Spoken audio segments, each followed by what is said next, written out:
Susan Bossan, j'ai créé la société Evolude il y a 16 ans maintenant et j'accompagne toutes les personnes qui ont à transmettre de l'information, à le faire de manière plus ludique et plus efficace.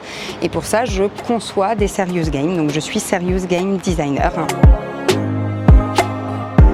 J'anime avec Julian Alvarez un jeu sur l'usage d'un jeu vidéo grand public pour travailler les soft skills et le travail en équipe.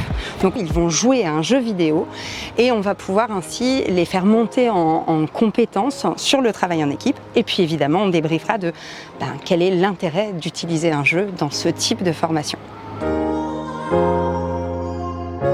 C'est l'alliage d'un jeu, c'est-à-dire d'une activité futile dans laquelle on prend du plaisir, et de la notion de sérieux, c'est-à-dire d'une fonction utilitaire, là en l'occurrence pédagogique, où on va viser l'acquisition de compétences, de connaissances. Et donc c'est un savant mélange en fait entre le jeu et le sérieux, l'apprentissage. La plus-value du jeu dans un contexte d'apprentissage, si je prends deux arguments, le premier c'est le feedback qu'on a immédiatement dans le jeu, le feedback qui est détaillé par Stanislas Dehaene dans les piliers de l'apprentissage. On a un retour immédiat sur les actions et donc les stratégies, les décisions que l'on prend dans le jeu et on peut ajuster finalement au niveau cognitif. On va apprendre de ses erreurs sans avoir la pression de la gestion de l'erreur. Un autre intérêt, c'est l'évaluation qui est souvent assez peu donnée, c'est l'évaluation par la formatrice ou le formateur du niveau des stagiaires, des apprenants.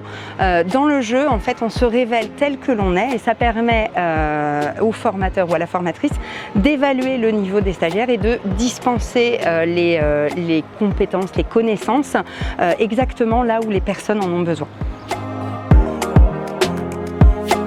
Il faut venir à mon atelier parce qu'avec Julien, on a décidé de vous faire vraiment vivre une expérience.